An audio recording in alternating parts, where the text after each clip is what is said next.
ये काफी मजेदार है। शुभम घर आता है तो देखता है कि घर की हालत काफी खराब है। उसकी बीवी उसे घर पर कहीं नहीं मिलती। उसे टेबल पर एक फोटो मिलती है जिसमें एक नंबर छिपा होता है और नीचे लिखा है कॉल मी। क्या आप इस इमेज को देखकर बता सकते हैं कि ये फोन नंबर क्या होगा?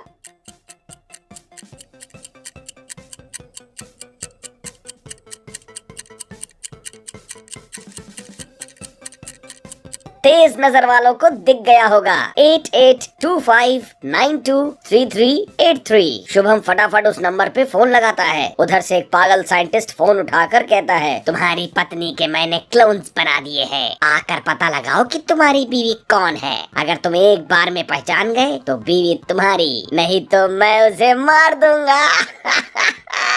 शुभम वहाँ पहुँचता है तो उसे अपनी बीवी के जैसे 4 लोग दिखाई देते हैं। क्या आप बता सकते हैं कि इसमें शुभम की असली बीवी कौन सी है? A, B, C या D? आंसर देखने के पहले अपना आंसर कमेंट करके बताइए।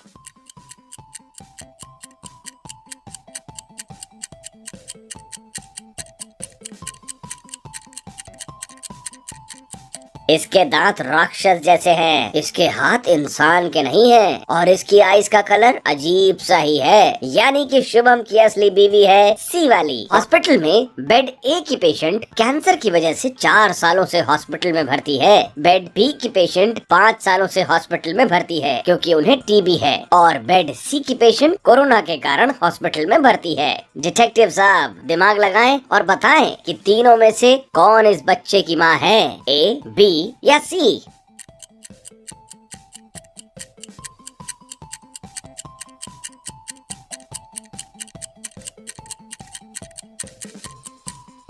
अरे भाई, बच्चा 1 साल या उससे कम का ही लग रहा है। यानी ये बच्चा पेशेंट ए और बी का तो हो नहीं सकता क्योंकि वो दोनों काफी लंबे टाइम से हॉस्पिटल में ही हैं। ये बच्चा है पेशेंट सी का। क्या आपका जवाब भी यही था? ध्यान से देखिए और इसमें से कौन सी लेडी सच बोल रही है ये बताइए। इस आदमी को पहली लेडी कहती है हमारी एक बेटी है। दूसरी लेडी कहती है नहीं नहीं ये झूठ बोल रही है, हम दोनों का एक बेटा है। और तीसरी लेडी कहती है ये दोनों झूठ बोल रही हैं, मैं हूँ इनकी असली वाइफ। क्या आप ध्यान से देखकर ये बता सकते हैं कि इनमें से कौन सच बोल रही है? आंसर देखने के पहले अपना आंसर कमेंट करके बताइए।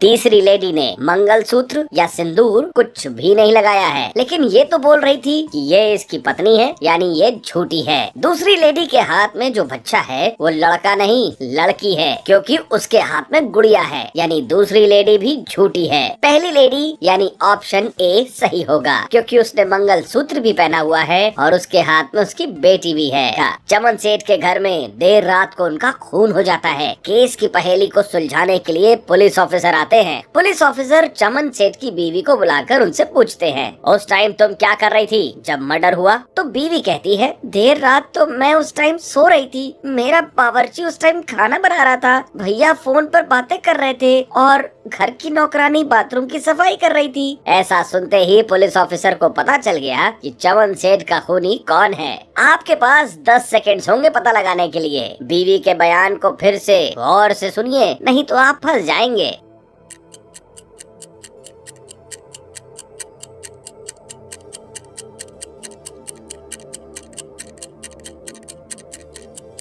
केस सॉल्व कर पाए या नहीं? चमन सेठ का खून खुद उसकी बीवी ने किया था। जब वो सो रही थी तो उसे कैसे पता चला कि घर में बाकी के लोग उस समय क्या कर रहे थे? अगर आपका जवाब भी यही था तो इस वीडियो को एक लाइक तो कर दीजिए। यहाँ मेरे शब्दों पर ध्यान दीजिए वरना आप फंस जाओगे। आप एक बस ड्राइवर हैं। बस एक छोटे शहर से गुजर रही है। बस के अंदर टोटल 10 पैसेंजर्स हैं। पहले स्टॉप पर बस में 5 लोग और चढ़ते हैं और एक पैसेंजर उतर जाता है। दूसरे स्टॉप पर 5 और पैसेंजर बस पे चढ़ते हैं और इस बार 2 पैसेंजर्स उतर जाते हैं। अब जरा बताइए कि बस ड्राइवर की उम्र क्या है? बहुत इजी सवाल है, फिर भी काफी लोग फंसने वाले हैं यहाँ।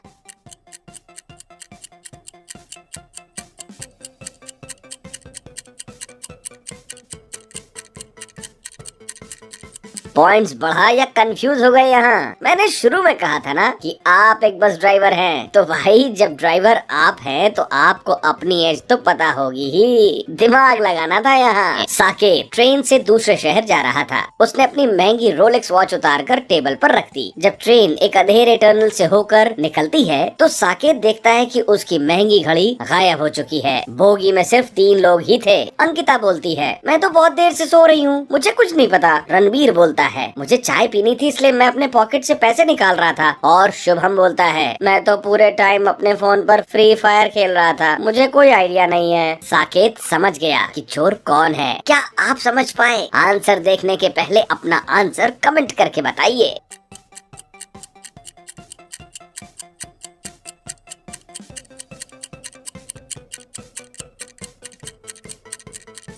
अंकिता ने घड़ी चुराई थी। जब वो ट्रेन पर बैठी थी तो उसके स्लीव्स ऊपर थे, लेकिन अगर वो पूरे टाइम सो रही थी तो उसके स्लीव्स नीचे कैसे हुए? घड़ी जरूर स्लीव्स के नीचे है। संडे शाम को रूम के बाहर श्रुति का मर्डर हो जाता है। मर्डर के 3 सस्पेक्ट्स निकलते हैं। श्रुति की फ्रेंड दामिनी, श्रुति का नेबर अमित और श्रुति की रूममेट कृति। डिटेक्टिव आशीष तीनों से बारी बारी पूछताछ करता है। दामिनी, मैं सुबह श्रुति से मिली तो थी, लेकिन थोड़ी देर में वापस अपने घर चली गई। अमित, मैं बैंक के काम से दूसरे शहर गया था तो घर आते आते मुझे काफी लेट हो गया। और कृति, मैं शाम को 6 बजे घर आई तो श्रुति पहले से ही मरी हुई थी। डिटेक्टिव को तुरंत पता चल गया कि श्रुति का असली खूनी कौन है, पर कैसे? तीनों के बयानों को फिर से सुनिए और बताइए कौन झूठ बोल रहा है यहाँ। आपके पास 10 सेकेंड्स होंगे पता लगाने के लिए।